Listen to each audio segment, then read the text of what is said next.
everybody. Welcome to the IQ Show. It's the only Iwan Quintana, or simply just IQ. For sure, you feel me? You know what I'm saying? And here we got Victor Williams. Vic, thank you so much for being a part of the show. Our first guest ever. This is a historical moment right here, Vic. Yes. You're in history. So maybe in 10, 20 years, when this is up to like 5 million subscribers or whatever, maybe I might be Mr. Beast, who knows? But you can be the person to sit in your chair and be like, I was on her show first. But I was there first. Exactly. Well, my name is Victor Williams. I am the founder and CEO of Quest for Freedom, which is an anti-human trafficking organization where we educate communities on the culture of human trafficking, and we help victims with our emergency transitional services program. I'm also the vice chair of the Miami-Dade County Human Trafficking Coalition and the chair of the South Florida Human Trafficking Task Force Community Engagement Committee. All right. So Vic, let's start with the hard one. Mm-hmm. Right. So regarding our most vulnerable population that we have in America, which is of course the children, schools. Yeah. Even though nobody likes to bring that up regarding schools and just children in general, it is a dark subject to talk about. Mm-hmm. But the beauty behind it is that we must talk about these things. It's important. Right. So, what is your message to the schools out there and to people out there, teachers specifically, who don't want to approach this, but this must be approached? So first of all, let me define human trafficking, because a lot of people think it's about that white van pulling up and snatching people, right? Right, taking the lead. Yeah, exactly. And it's a lot easier than that. Matter of fact, I tell people human trafficking victims and traffickers are created in homes all around the world from unresolved trauma.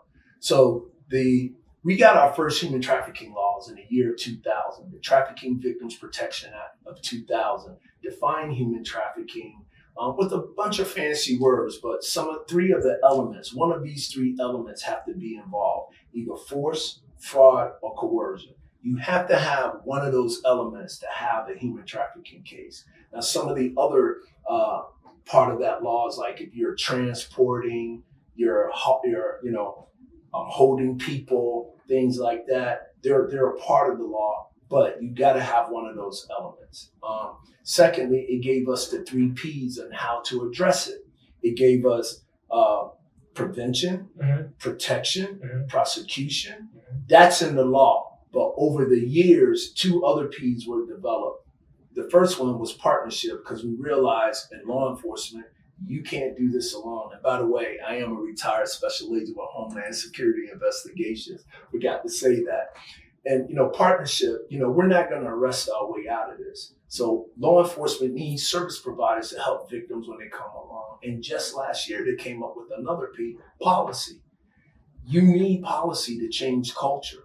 Mm-hmm. So kind of like how we look at it, I educate people like, wow, this is serious. Now we have to put policies and laws in place to help further that change that we need to address this. But so really want to set the ground of what is human trafficking so your audience can really understand it. But going to your question, children are the most vulnerable in this situation. Like I said, victims and traffickers are created in homes all around the world. And before I get to the schools, I tell parents, you must create a relationship with your children that they can come talk to you about any and everything. Because if they can't come talk to you, who are they going to go to? Definitely people that don't have their best interests as a parent will. Mm-hmm. Secondly, parent, we have to know what our traumas, our issues, our own issues, and address those. Because if we're not, we're passing them on to our children. Unresolved trauma creates the vulnerability that makes people, subject to being a victim of this crime. And then lastly, it's like parents, what are we teaching our kids about love? Because love, to me, as my organization, we believe love is everything. Hold on a second. Hold on. Wait a second. Bam. There we go. Right there. Right there, right? Yes. Now we're talking. And we believe love is everything, because if I have certain levels of love for myself, now I can give love to people. Mm-hmm. If I have a certain level of love for myself, now I can receive love from people. Yeah. So going to your point about schools, Florida's been one of these leading states in fighting the crime. Like one of the laws that they passed that a lot of states don't have, that we passed a law that our doctors and nurses have to learn about human trafficking, because we learn 80-something% of victims are using the emergency rooms and they're not getting identified. Yeah. We've had laws passed in Florida that we should be teaching our kids about this stuff. Mm-hmm. But if you have a principal that don't believe this type of information should be passed, then my question is, so what? We have to wait till something happen and then learn? Mm-hmm. That's, prevention is the first P. Education is the key. Everybody needs human trafficking training because everybody's involved. And I'll end with this. We think about human trafficking from the sex perspective. Yes. But labor trafficking is 60 to 70% of all trafficking. And what do I mean by that? So basically it's modern day slavery, basically. Oh, it is. But what I mean by we're all involved. If you own a cell phone, you have the ability to buy clothes, you have the ability to buy food. We all have a minimum of 40 to 60 slaves working for us. The cobalt that goes into our computers and phones is a mineral dug out of the Congo where families are digging this mineral up by hand for $1 a week. It's very funny you mentioned that, because people don't really think of it that way. Right. You know what I mean? Because whenever you think of slavery, you think of like back in the past, Exactly. But they don't realize that slavery is still very present today. It's just you don't hear about it, you don't see it really. Exactly. But if you go to Africa, there's still like millions of people enslaved. They're digging up the batteries and everything with no shovel. Yeah. And it truly is, like when you really think about it, it really is insane that that's still a thing. You know what I mean? It truly is insane, and people don't really realize it. Because in America, we're very we're very we're gated, we're protected, we're very sheltered in that sense. We don't see that. Yeah. But also, even in South America as well, there's still those camps as well. Mm-hmm. And it's just insane how like people are still so stuck to the past of what happened in the past. It's important what happened, yes. Still acknowledge what happened, so don't do it again. But don't take your eyes off what's happening now. Right. What's happening right now will determine the future. Because the past is past, the present is now, and the future is the future. Right? Right. And so, by you saying that, it really gets open like everyone's perspective now. Now everyone's thinking, oh, wait a minute, yeah, some kid in some factory made this shirt, right? Or made your shoes, even though, like maybe, and people think that slavery, rich people have slaves and this and this and that. But the reality is that like the everyday man with this shirt right here, or the watch, or this right here, someone made that. Yeah. In a factory, in an underground house. Right. And the funny thing is that, a lot of people don't know January is Human Trafficking Awareness Month. Mm-hmm. We'll know February is Black History Month because companies are waving that flag. We'll know when it's Latin Heritage Month because companies are waving Cancer Month. All these companies are waving that flag. Yeah. But why aren't they waving the flag for January? Because a lot of times from the moment our product is made and we buy it, a lot of these companies have these issues. So what can I do about it? I need a cell phone to function. We need these computers to be able to share. So, but the thing is, the more we know, the better we do as human beings. Yes. And that's the whole point about awareness. If I have good information, now I can make better judgments on the products I buy. Mm-hmm. I can make better judgments on things that I do. Yes. So we have to be aware because it affects everybody. Mm-hmm. And there's this thing about drugs is the number one crime in the world, and human trafficking has surpassed gun trafficking, which was number 2. But this is my thing. Human trafficking is the number one crime in the world because not everybody that has a cell phone, not everybody that can buy food, not everybody that can buy clothes, buy drugs. Yeah. But everybody has cell phones, and everybody needs food, and everybody needs clothing. So in that take alone, I know human trafficking is the number one crime in the world. Mm-hmm. And as well as just like regarding those statistics of like what is higher, what is, right? Yeah. It truly, and we really think of, like, it's something that people really don't think about because like it's basically modern day slavery. Yes. But not everyone likes to look at it that way. Right. Because that's slavery. Slavery happened like back in the day with just Washington. 100 years ago. It's not a thing anymore. Like what's going to happen now? Yeah. But the thing about is that the need for manual labor will always be around to a certain extent. Right. Right? You will always need people in a factory. Right. Until the machines come in. And then they start replacing everybody, you know? Yeah. Until you get like that Tesla robot like knocking on your door delivering your mail for you, you know what I mean? Yeah. I believe we're heading in that direction. No, honestly, regarding the Tesla, the amount of memes and jokes I made about that, oh my gosh, I'm not gonna get into that. It's just too funny. But your point is that exploitation. Yes. It's not a law. Yeah. Like you have to have fraud, coercion, or force. Yeah. To have one of those elements. But exploitation is not one of the elements. And we exploit people all the time. Yeah. Why it's so important? Like this, we live in Miami. And I tell people, you live in Miami, you're either gonna know someone that's undocumented, you already know, or you're gonna eventually know people that are undocumented. I have to say it's undocumented, basically. And what happens with these people is that I know you undocumented, right? So you know what? I ain't really gotta pay you what I gotta pay you, because I know if you don't do what I tell you to do, I'm gonna turn you into Homeland Security. I make you work extra hours. I might even make you have sex with me out of the fear of me turning you over. There's a lot of people working under that table. You know what I mean? So what's important for us as citizens to know is that those people have rights. Just because they're here undocumented doesn't mean we get to exploit them. And they have rights. For instance, if we recognize someone like that, law enforcement recognizes them, they instantly get what they call continuing presence, which gives them status in the country for 2 years. And so that's work authorization also. And then after that, once you get that status, now you can apply for a T visa, which is a trafficking visa, which gives you more of a permanent status in the country. Yeah. If you're a victim here, and we know that the trafficking organization is holding your family as hostage to make you do what we want you to do, we will bring that family member or family members here to take that threat away. Yeah. So these are all the laws that people don't know about, and we're living in tough times right now. People are so afraid to come forward. They're already afraid, but they're even more, they're afraid to come forward right now. Yeah. And it's just like in a time of today where things are so polarizing in this time right now with social media and the fear of getting canceled, being labeled, even as well as if you just notice back in the 70s, right? If you just look back in the 70s, right? In terms of technology, right?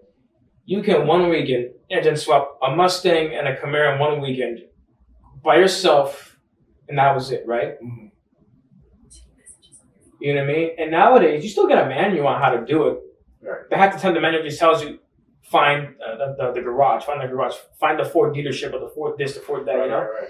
And we live in it, and with that, they kind of like taking our bit of our independence away. You know what I mean? With so much new technology coming out, our dependence is slowly fading away because not everyone can be a Ford engineer. I understand that, you know what I mean? Not everyone can understand so much complex technology to a certain extent. Right. You know what I mean? I tell people that technology is making us lazier.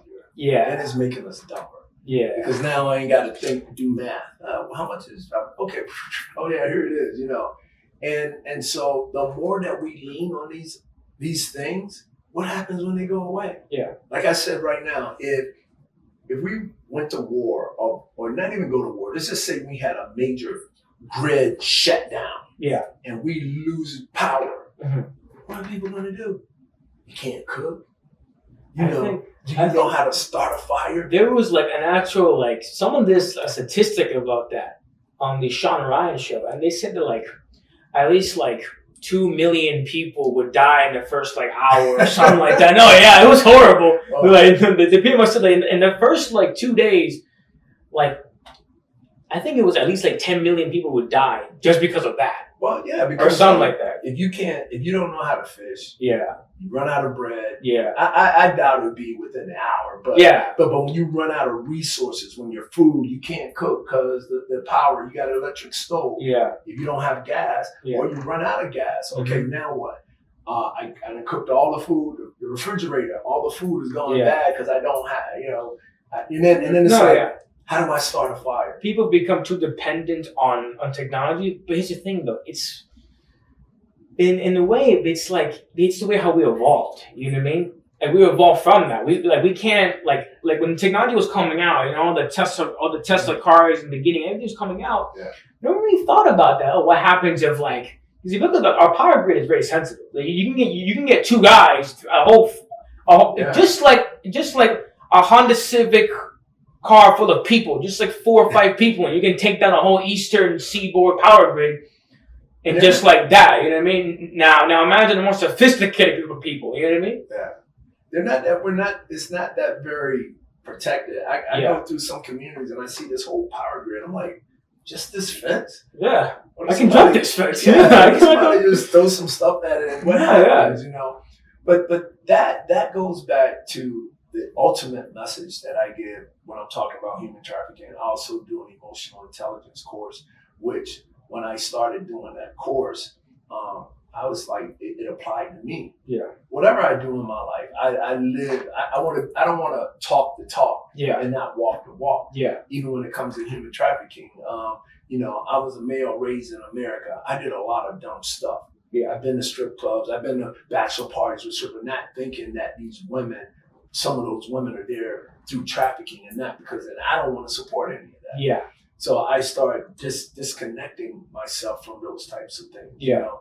And so so when it comes to self, that's the whole point. So in the emotional intelligence course, I started realizing like, I give people too much power over me. Yeah. Because that's one of the first questions I ask when it's my time. So raise your hands if you like people, you know, be in control of you. Nobody raised their hand. So my question to them is, why are we reacting to other people's crap? Yeah. Traffic, I cut you off because I'm mad, whatever, and I'm giving it right. And it's a lot of reacting. It's not a lot of responding. Mm-hmm. And some people go, well, what's the difference? Well, reacting is that. Yeah. You know, you say something and I say something back without any thought process. Yeah. Responding, I have to have some type of thought process. What am I going to say? What am I going to do? And through that process, I might choose not to do anything, which is a response. Mm-hmm. This is culture. Yeah. This is where we live. And it's because we got a lot of people that are not loving ourselves. Yeah. And so when I give you that power over me, it's like the bully in school. The bully is the most hurting person. Yeah. But when you educate a kid now and actually, when you know that bully probably got some major problems at home. So they're saying hurtful things, you know, hurt people. Yeah. But you can't hurt me through words anymore. I'm building myself up. That's my journey. Yeah. Because you hurting. And so you're going to throw hurtful words for me. You know what I want to say to you? Hey, Ivan, are you okay? Yeah. You could be calling me the N-word. You know what I want to say? Yeah. Hey, Ivan. Yeah. Hey, brother, I know you are. I hope you feel whatever you're going through. Mm-hmm. We'll talk later. Yeah. And give each other grace. We're hurting so bad that we're angry. We can't wait to throw anger back. And when I was in high school, I mean, like growing up, I was never the most like confident kid growing up. I was like the kind of like kid that just hang down the corner, you know? Mm-hmm. And when I was younger, I was put in like those special like classes for kids because I was held back. Mm-hmm. I wasn't held at a grade level, but I was put in a special class. It was like remedial classes for kids who couldn't read and stuff. Yeah. I was a late bloomer when it came to too. Yeah, no, yeah. When it came to reading, kind of that was my worst fear. Yeah. I hated that book. I stood up with such resentment. And look at you now. I wrote one now. Suck it, educational system. Yeah. No, I suffer from dyslexia still today. Mm-hmm. I hate reading. Yeah. I do my books online. Yeah. You know, and it's just like even in high, because like when COVID, because I went into high school during COVID, right? Oh, wow. And those who know me know how those days were. Wow. Great days for cheating, but socially horrible times though. You know, because you just cooped up in your house all day, you know. And after COVID, I was still a little like kind of awkward around people, slightly. Mm-hmm. I was just so used to being like, you know, like inside behind the camera, you know. Yeah. On the camera, I was bad. I was super charismatic. I was amazing. Yeah. And your phone number, I got it right there. But in person, I really would shell up. I really would overthink a lot, and it really did hurt me. And I was a target for bullying as well. Mm-hmm. Because I went to a charter school, you know. In charter schools, everyone is like this. Everyone grew up there. When you go in there, you're not really part of the clique. Because the clique there is like, it's not like a 4-year clique, it's a 12-year clique. Mm-hmm. You just got there. Yeah. You know? So it was a really big struggle. And I also had a problem where I would compare myself to a lot of people. Comparison is the death of all joy. Everybody. That's a real quote right there. And yes, you can have competitors that can push you. Yes, that is true. That's true around sports in general. Right. But don't ever compare yourself directly to that competitor. Because at the end of the day, it's like, yes, Larry has a great 3-pointer. At the end of the day, maybe I won't be as good 3-pointer as Larry, but I can be faster than Larry. You know what I mean? Right. I can move the ball better, or maybe Masvidal can strike better than me. Okay, it's fine, yeah. But I can start wrestling though. Yeah. I can still grind them out though, you know what I mean? Yeah. It's learning from what you lack and taking, okay, I like this and this and this.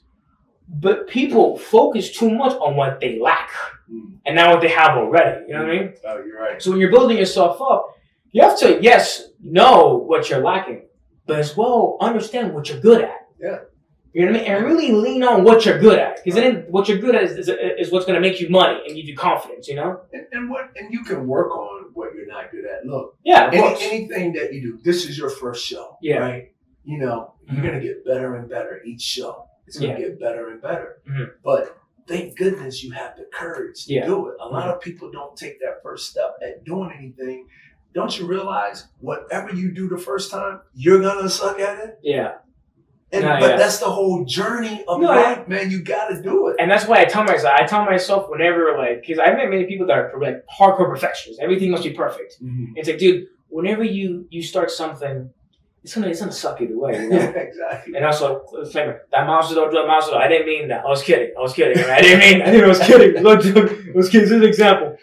But like, this is understanding what you have to the table and what you bring to the table. Right. You know what I mean? Right. You really just, because people on Instagram, they see what they lack. I don't got this. I don't got that. I don't have this. I don't have that. And I've been there too. I've been there all the time myself. I don't got this. Yeah, we've all been there. It's just all a show. Like you see those influencers on Instagram. Oh, you got to be making 6 figures in order to escape this intellectual poverty, and they make up all these courses and everything. Yeah. And I really hate that. I really hate this illusion that social media gives. There's great positivities, yes. Yeah. But what it really forces us to like compete with each other when it's not fair. You know what I mean? Like I'm 20 years old, my first show. I can't compete and think, oh no, be as good as Joe Rogan. Because Joe Rogan this, but Joe Rogan been doing this for like he's the godfather of podcasts. You know, you're never gonna get there just like that. You know. I wonder what his first show looked like. You know? Oh, it was horrible. I saw it. I googled it. It was a little like 2000 camcorder like there, and the camera was like right here, it's glued to his forehead. You couldn't really see it much. But that's the beauty thing is that you have to really to look like a fool. Yeah. And really be like to really go. You have to embrace your cringe. Embrace what really makes you you.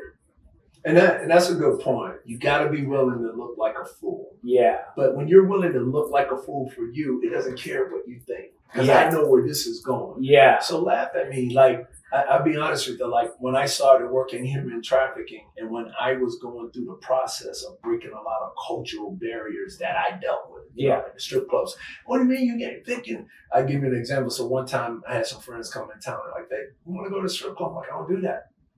He goes, well, what? I said, look. Girls there, some of them are being trafficked, and I don't want to. Oh man, 90% of those girls want to be there, and I go, well, just the fact that you okay with 10%, that still bothers me. Because if it's one in there, I ain't trying to be there. But I went for this reason. We get a table, young lady starts to approach us, and I go, hey, what do you know about human trafficking? And everybody go, oh man, what are you doing? She goes, what's that? I go, how many girls in here got pimps? Oh, a lot of them. That was enough said. Yeah. You know what I'm saying? It's to prove a point. Sometimes we have to learn the hard way. Yeah. Sometimes you have to see it. I was counting that person. Hey, you touch that, it's going to burn you. Did that really burn? And you might have done it again and again just to make sure. But everything comes back to us. All of these processes in life, bro, we have to start dealing from the inside out. I say too many of us are living from the outside in. Mm-hmm. Most of us have everything to be happy. Yeah. We just have to dig deep. We just have to start practicing some processing. Like you said, people are more throwing a lot of energy at what they don't have and then being grateful for what they do have. Yeah. I woke up today. I can move today. Yeah. I can get in a car today. Yeah. I can drive here. Mm-hmm. Man, You got a roof and a bed. you know how many billions of people on Earth would switch with us right now? Yeah. I mean, when you look at life from that perspective, it should wake you up, especially because you made a point. When I ask people, when is the most important time in life? They go, oh, my kid was born, or when I retire, and this. I'm like, how about like right now? Yeah. Because my thing is, life is always teaching us, but we're so distracted that even in this conversation, it's about being present. Something you say to me, if I'm not thinking about this, if I'm not present with you right now, and I'm thinking about what I'm going to do later or something that happened yesterday, I can miss what life brought me here to learn. Yeah. We're not learning. Yeah. We're being too much distracted. We're not even looking to learn. Every moment is a learning situation, no matter where you are. Because people don't know their history. They don't know like what happened before and then in the past, you know. And that's why I truly feel like schools don't really give attention to history on purpose. I do really feel that way. I feel that way. So sometimes I'm a history nerd, so I like that, you know.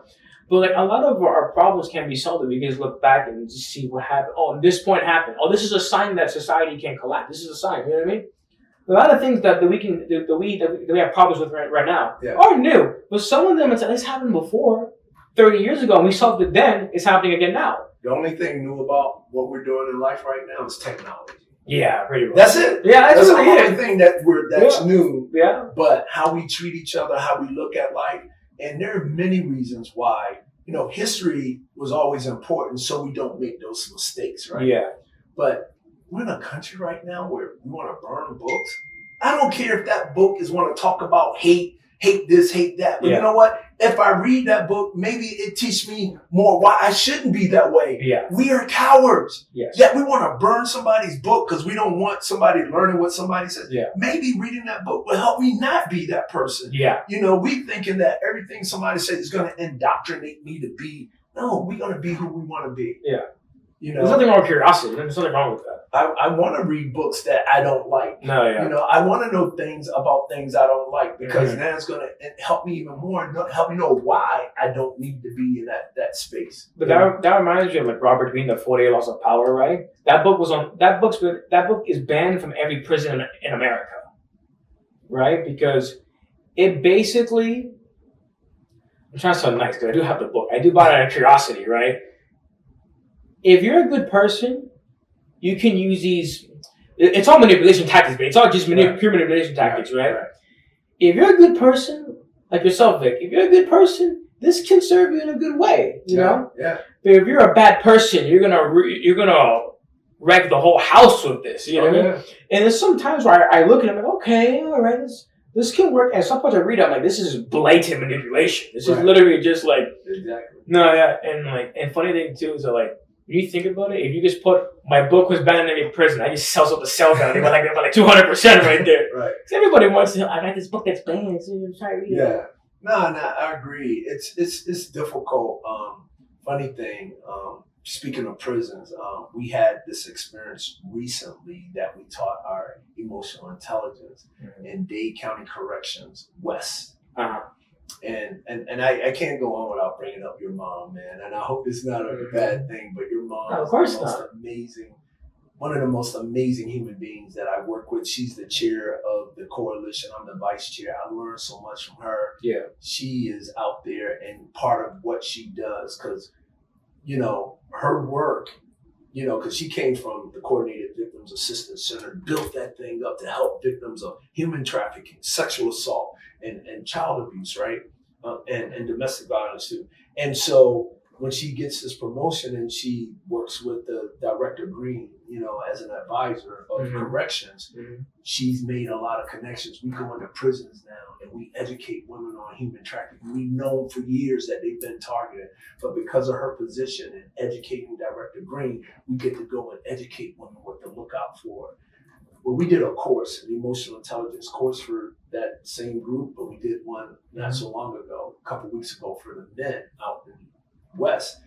And I'd never done that. And I was a little like, I wasn't concerned because I believe in the message, right? And when you believe in your message, you don't need to be nervous. You can tell that message to anybody. Mm-hmm. And so we go there, and I see, we got about 16, 18 guys, and some of them have been in prison for 30 years.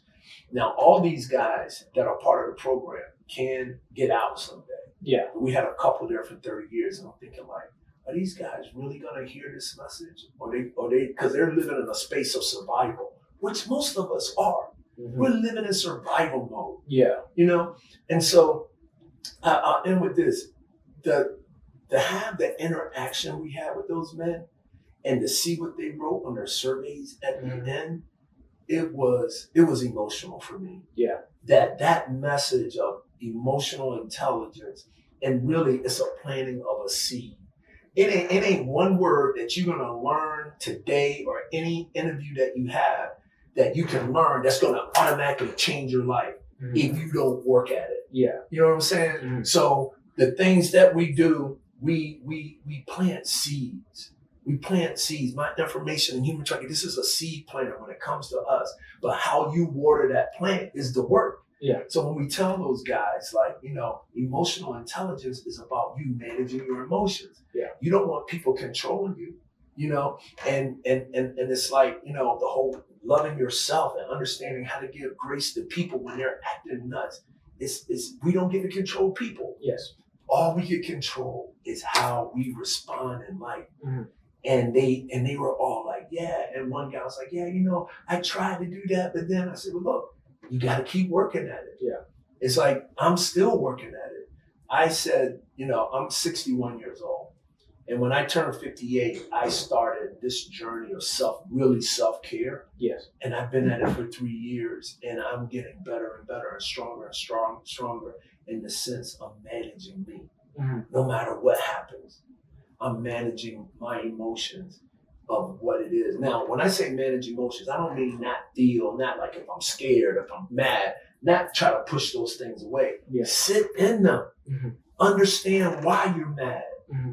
Understand why when Ivan said a bad word to me, it bothered me. Why does that bother me? Yeah. Sit in those emotions and get them through and understand that's when you start to have control. So now, I know Ivan said that. I know what I'm feeling. Okay, I got it. Now I've cleared that.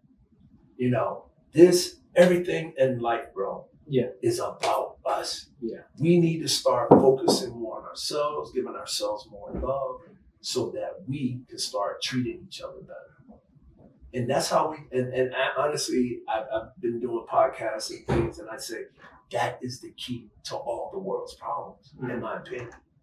Us, everybody. Mm-hmm. Once we take ourselves to a level of self-care and understanding who we are, and even when people, if those prisoners could get it in those environments, we can all get it. And even the person that's starved, we're hungry. I know, but if everybody in that area, if we love each other, we can support each other to find the food and help each other.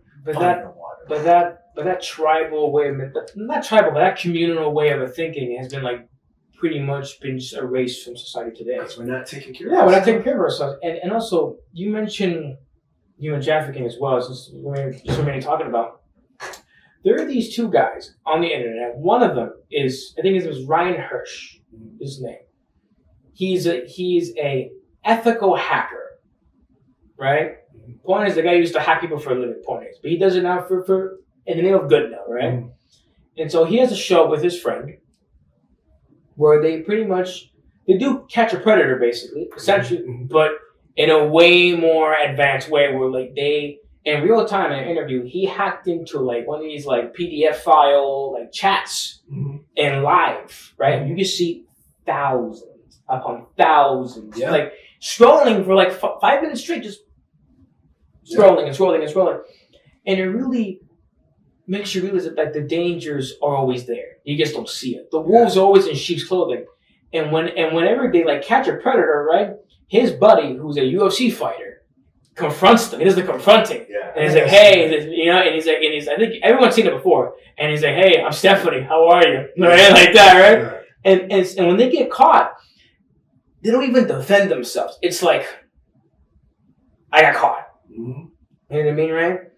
And regardless of what your background, once you get caught for something like that, It's very heinous, very wrong, right? There's no, like, you can't take it back now. You know, you can't hide it. Because some people, when they get caught, they try to hide it. Oh, I don't know. But no, but you were there for that reason. Yeah. You can't hide that. And you try to like, no, I was just going to have coffee. Or, no, I was just going to, but you got condoms and you got alcohol. And if you say coffee, it's like, why are you getting coffee with the girl who's 10? Like, why is that, you know? Exactly. And it really just makes you, I'm not saying people should be paranoid. I'm just saying, like, that's why my mother, was one of the reasons why my mother never liked us to do sleepovers, right? Because in human trafficking, sometimes the kids are the traffickers, the parents are traffickers, the kid, even the kids recruiting kids to join that thing, you know? And so you really never know until you really know the person over the years, you know? Right.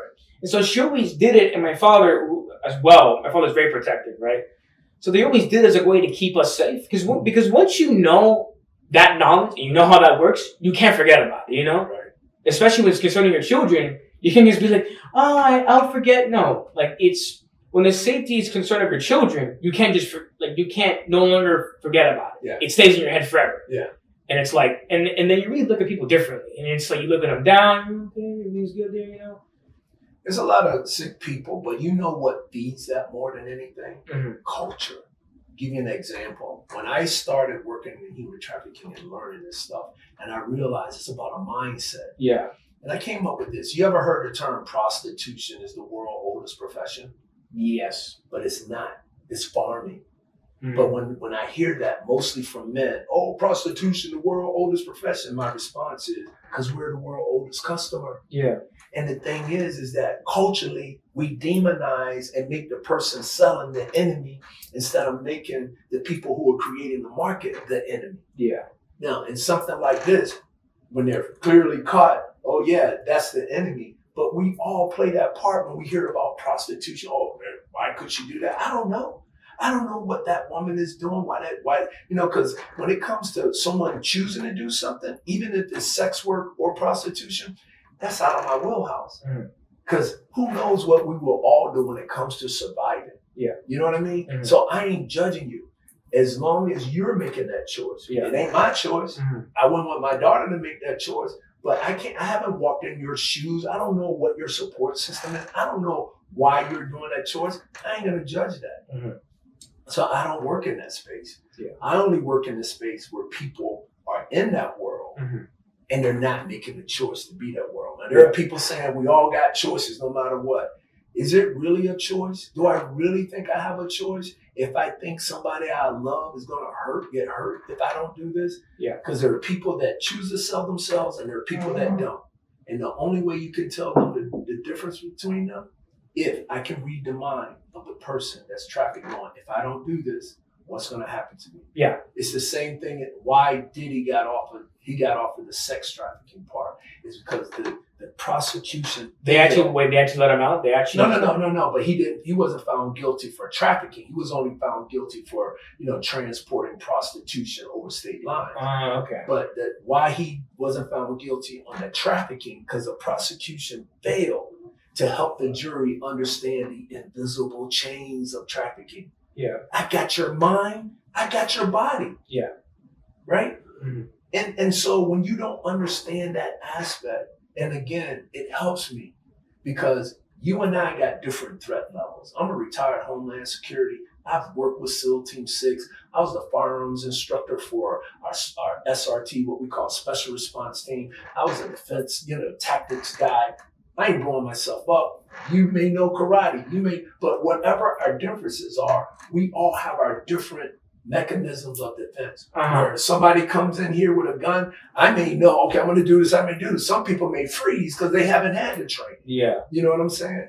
So those different defenses puts us in different situations. Mm-hmm. But most of all, we judge people based on what we would do if we were in that situation. Yeah. When we really don't know what we would do in those situations. And we got to stop that. Yeah, everyone talks big until it happens to them, So, I would do this. And it's like, how do you know you would do that, You hope that, like I tell people, do some what ifs with life. Yeah. Because what happens when you don't have a plan, you do panic. Yeah. You know. Yeah. But if you can say, oh, somebody kicked in that door right now, what do I do? Okay, where's the nearest exit? That's the only exit. Well, I may throw stuff, hide. It all depends when they're coming through that door. Yeah. You have plans to have a plan that you hope you would do something. Yeah.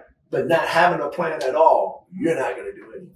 Yeah. You're going to freeze and panic. So, but we gotta stop judging people based on our thoughts, our concerns. They haven't walked in our shoes. Mm-hmm. I don't know if that person ever had someone tell them they love them, provide for them. Maybe ever since they were born, they've been surviving on their own in the streets. Yeah. Maybe ever since they were born, they've been surviving. I can go deep. Maybe this will be planned too, to talk about some of my stuff in my family. Mm-hmm. You know, I'm in the middle of writing a book, and part of that process, the writer, my ghostwriter, interviewed my family members, and I found out things about my family I didn't know, and it changes our relationship because now I know, wow, this is why you've been doing these things because you didn't heal yourself, because nobody knew, because you didn't want to tell anybody. So these are some things that are happening in my life right now, and managing them emotionally is challenging, but thank goodness I'm at this space that I understand what emotional intelligence are. I understand certain things about myself now. Even with my daughter, we've gone through some tough times, but we're at a better place now because what I learned about my daughter, she didn't need Homeland Security retired anti-human trafficking fighting dad. She needs dad. She just needed dad. Yeah. You know, but we get in our head, Dad, I got this, wait, you gotta do this, you gotta do this, blah, blah, blah, blah, blah. Yeah. Nah, I just need my dad. Oh, yeah. I think many people, when it comes to parenting, I mean, I'm not a parent, so I don't really, I can't really mention anything, but I see, sometimes people, when they have a kid, they get too, okay, he's gotta be this, right? Yeah. They get too into, what the kid's capable of. Instead of being he might be adopted, but the guy's a douchebag. You know what I mean? He's horrible to hang out. He's arrogant. Or maybe he can be a very successful business owner. You know, whatever it could be. Point is, everybody wants to raise the stud, right? But not the stud with a heart. Yeah. You know what I mean? It's yeah. He's great at finance. Right. But he's a horrible dad, or he's horrible this, you know. And I remember one guy, I don't know his name, he's one of these popular, male influencers on YouTube, right? He said, when I had my first kid, I thought my wife was going to tell me he's got to be this, he's going to do this. So it's all just materialistic things. Yeah, exactly. And then he said, my wife didn't tell me, let's just raise a kid that we like hanging around. And if people just really thought about, let's just raise a person that we just let hang around, life will be 10 times better. Yeah. And then the more materialistic things like the career will come forward. You know what I mean? Because everybody likes to brag, right? Okay, dudes get the girls with the bullets because they want to brag about how she a bullet is great. Yeah. Girls want the doctor because the girls want to show off the doctor to their other friend. Because I made a doctor. He makes. How much does this man is? What like 200,000 or something like that? Some more. I made some more. Oh, he makes 200,000. It's all bragging. It's all bragging, you know. Oh, my son can bench this. Oh, my son can do that. Or my daughter got valedictorian 2 times in a row. Whatever, something like that, right? Yeah. It's just all ego, right? Ego. But it's just you can never replace that because the ego is always there, you know. But you can manage it. You can manage it, yes. That's the whole point. That's the whole point. You can manage it, yes. Right. Because everyone has an ego, right? It's everyone has. It could be good for you. It could be good for you, yes. Especially for those high performing entrepreneurs, their egos are huge. Yeah. But when you're at a certain level, you kind of have to be more on an extreme than the average person, and you can risk certain things happening if you don't manage it, right? Right. No, any major big time multi-billionaire, the high ego, high drive trains always go, right. And they'll slow down, and then everything else gets neglected. The kids over there doesn't talk to you anymore, you know. But if you look at those lives, because if money makes our life easier. Yeah. No doubt. Mm-hmm. But where are you really with yourself? Yeah. Where are you really with yourself, and where are you really with the people that you love? Yeah. I can give you stuff all day, but it doesn't mean we're connected. Yeah. It's even in parenting, it's sometimes we can do too much for our kids. let them explore, let them fall down. Okay, get up. Teach them how to live. It's this old saying, if you take a man fishing, you feed him for a day. But if you teach him how to fish, you feed him for life. Yeah. And so sometimes, and I get it, sometimes we as parents can be overprotective, but we gotta someday we gotta let them out the door. Yeah. And letting them out the door, being prepared is, life ain't always perfect. We're always trying to make life perfect for them. Mm-hmm. But when they go out in the world, it ain't perfect. So how do they deal with the imperfections of life if they've never experienced it? Mm-hmm. And you can really see the cultures of the East and West, right? If you look at for example, I've seen cultures relate, primarily Arab Muslim family households, right? So there'll be 4 guys and all their wives there, right? Mm-hmm. So the father, the 3 sons, and then the wives are there, right? And because most sick people in the West, you go to college, you move away. Everyone moves away to get their own space, obviously. But over there, they all stay together or stay relatively near, and they pull their income for one house, right? I heard a story of a family that dad was a doctor, son's a doctor, the other son has a construction business, other one's an engineer, right? And what they do is they just put all 4 separate paychecks and salaries to one house. Mm-hmm. And they just have a separate part of the house. They just invest into the family, right? Yeah. And that way, you just keep wealth in the family. Yeah. That's one of the best ways to do it. Yeah. And even the Bible, it talks about that sort of house style as well. I don't remember the exact verse, the exact section. But it talks about it like that as well. Keeping the family together just means better. Just means more wealth in general. It just better, happier life because family is everything. Yeah. I saw online something similar to that where this guy says, once a month or once every other month, the whole family comes together and they bring their own resources. Everybody pitch in. Okay, who's doing whatever today and who needs the help? Oh, Ivan is starting his IQ, podcast. Okay, Ivan, boom, they throw resources into Ivan to build a podcast because as everybody else is building their businesses, helping everybody build their businesses, now Ivan got millions of followers, so hey, now I can go on Ivan's show and sell my business so people can come. Now the other guy could be doing something else where the family is a resource for the whole family where they're all supporting each other.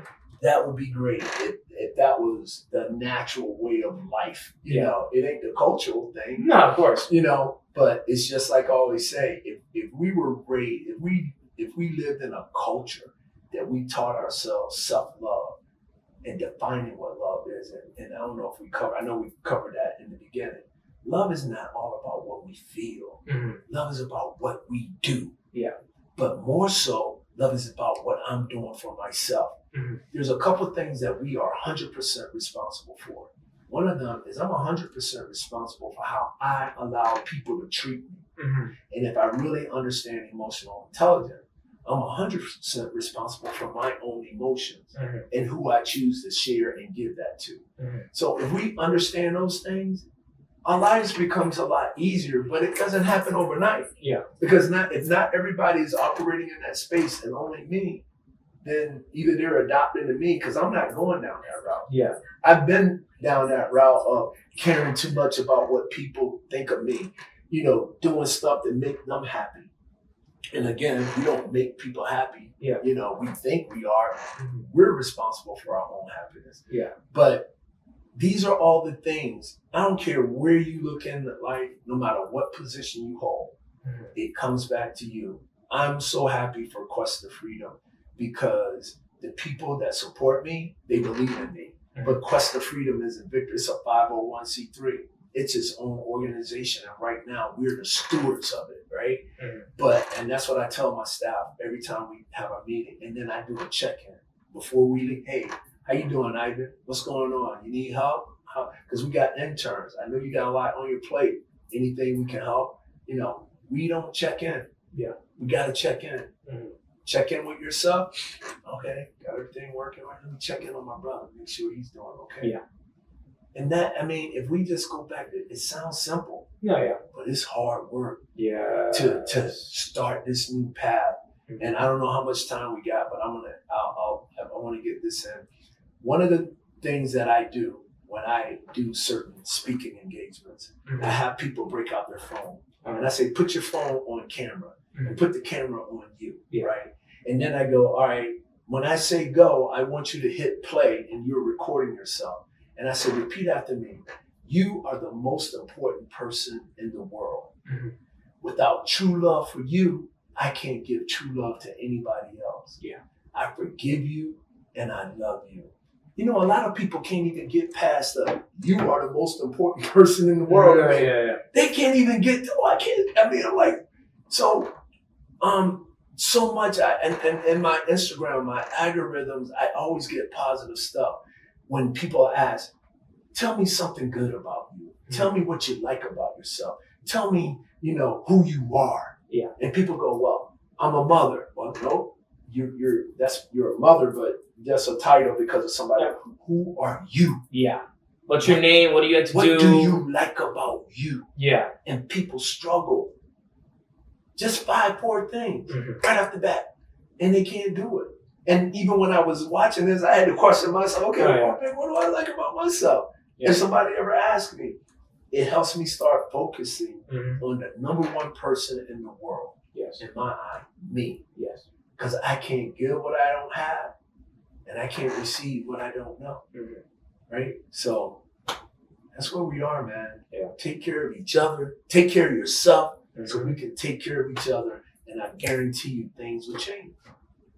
Well, I think that's about it, really. That pretty much wraps it up, the whole show. Well, Vic, thank you so much for coming, man. Thank you for inviting me. It was a huge, thank you so much for coming. It means a lot to me. Thank you so look, much. Man, I love your family. You coming from two great, I don't know your dad as well, but I see him supporting your mom, and I've met him. Yeah. I know your mom loves you, and your brother. You got good examples of what good human beings are about. You know? Thank you. So thank you, and glad to be the first. Yeah. You know? All right, bro. Yeah, thank you so much. Well, everyone, this is a wrap for the IQ show for today. Also, a little shout out as well. My mother is going to have her book signing of Why Are We Not Outraged on December 9th. Please check it out at FIU at the Panther floor.